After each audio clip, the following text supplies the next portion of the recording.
सवाल कह रहा है कि एवरेज जो है वो ए बी सी का 18 है, सी डी ई का 12 है और ई और एफ का 6.5 है, ई और सी का 3.5 है।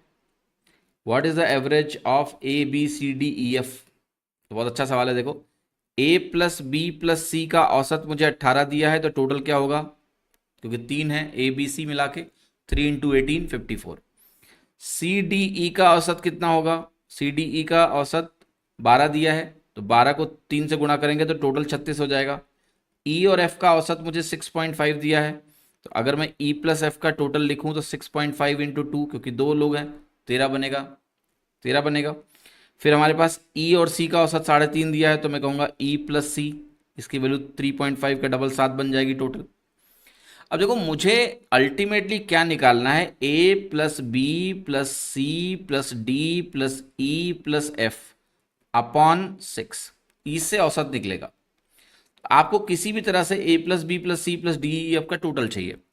अब देखो, अगर मैं इन दोनों को जोड़ दूं तो आप कहोगे मुझे ए बी डी ई एक एक बार मिल गए लेकिन सी 2 बार मिल गया।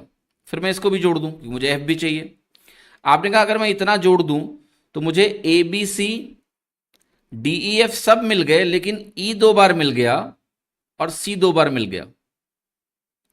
अब आप देखो, यहां ई और सी लिखा हुआ है, यस, तो घटा दें तो बात बन गई। इसको आप इक्वेशन 1 बोलिए, इसको 2 बोलिए, इसको 3 बोलिए, इसको 4 बोलिए। अब देखना मजेदार बात क्या है कि अगर मैं इक्वेशन 1, इक्वेशन 2, इक्वेशन 3 को जोड़ूं और उसमें से इक्वेशन 4 घटा दूं, तो लेफ्ट हैंड साइड में मुझे A plus B plus C plus D plus E plus F मिल जाएगा, क्योंकि जो सी और ई 2 बार आ रहे हैं इन तीनों को जोड़ने पर वो इसको घटाने से कैंसिल हो जाएंगे। टोटल आ गया। टोटल वैल्यू कितनी आई? अब इसको लिख लेते हैं। तो आपको टोटल वैल्यू आएगी यहाँ से 54 प्लस 36 प्लस 13 प्लस 13 माइनस 7, इस तरह से। ठीक है, 54 36 हो गया आपका 90, और 90 में इसका नेट कितना बनेगा? 6, तो ये 96 हो गया टोटल। तो ये टोटल अगर 96 हो गया, A plus B plus C plus D E F का टोटल 96 है, 6 से डिवाइड करेंगे एवरेज आ जाएगा। 16 छक्के 96 हुआ, तो आपका आंसर हो गया B 16, and 16 is the right answer in this case. कोई कंफ्यूजन यहां पर किसी को भी नहीं होना चाहिए। ठीक है, अब देखो, मैं कुछ और बताने जा रहा हूं, उसको बहुत ध्यान से सुनना है आपको। ठीक है, कि अब आप कहोगे कि सर यहां पर तो चाहिए कॉम्बिनेशन बड़ी आसानी से बन गया, अगर नहीं बनता तो? देखो, बनना यहां भी था, कॉम्बिनेशन तो बनेगा ही, अदरवाइज आप इसको सॉल्व कैसे करोगे? एक तरह से आप देखो कितने वेरिएबल हैं आपके पास। टोटल आपके पास 6 वेरिएबल्स हैं, A B C D E F, और नंबर ऑफ इक्वेशंस कितनी है? 4।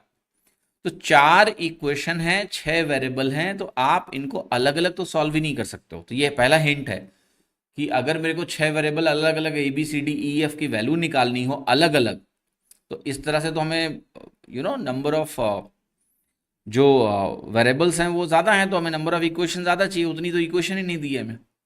समझे कि नहीं? यस, यस और नो? ठीक है, तो ये बहुत महत्वपूर्ण है कि इस बात को समझा जाए।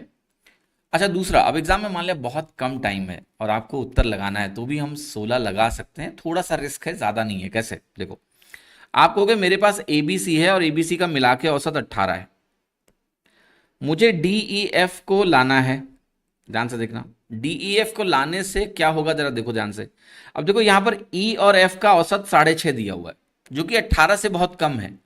तो अगर मैं ई और एफ को ग्रुप में मिलाऊं बेटा, अगर मैं ई और एफ को ग्रुप में मिलाऊंगा, तो क्या ये आपको फीलिंग आ रही है कि औसत 18 से गिर जाएगा? पक्का गिरेगा।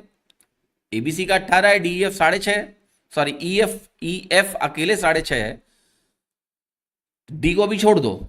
तो केवल अगर ई और एफ को मिला दो आप, एबीसी में ई और एफ को मिला दो, तो औसत तो देखो गिरेगा ही गिरेगा। अब डी की जो बात है, थोड़ा सा सोचते हैं। देखो, यहां पर एबीसी है, यहां पर सी डी ई है, तो यहां पर ए और बी गए और यहां डी और ई आए, औसत तब भी गिरा है। तो आपको एक फीलिंग कहीं ना कहीं आएगी कि यार देखो, डी के आने से भी ऐसा नहीं कि औसत बढ़ने वाला है। ठीक है, मैं 1% का डाउट अभी भी ये कहूंगा, क्योंकि देखो, डी और ई के आने से अगर औसत कम हुआ है, रिड्यूस हुआ है, तो जो डी प्लस ई है ये ए प्लस बी से तो कम है, ए प्लस बी से कम है डी और ई मिला के, तभी औसत गिरा है, समझे। फिर यहाँ ई और एफ का कॉम्बिनेशन आपको 6.5 दे रहा है, तो you will immediately gate a sense कि भैया डीई एफ को मिला देने से भी हमारा औसत बढ़ नहीं रहा है, गिरेगा ही, 18 से कम ही होगा, और 18 से कम एक ही आंसर है बी, तो बी करेक्ट होगा। तो टाइम अगर कम है, बहुत डिटेल आप नहीं घुस सकते हैं सवाल में, और आपके पास प्रेजेंस ऑफ माइंड है, तो आप इस सवाल को बहुत जल्दी सॉल्व करेंगे कि आंसर देखो 18 से कम ही होना चाहिए, तो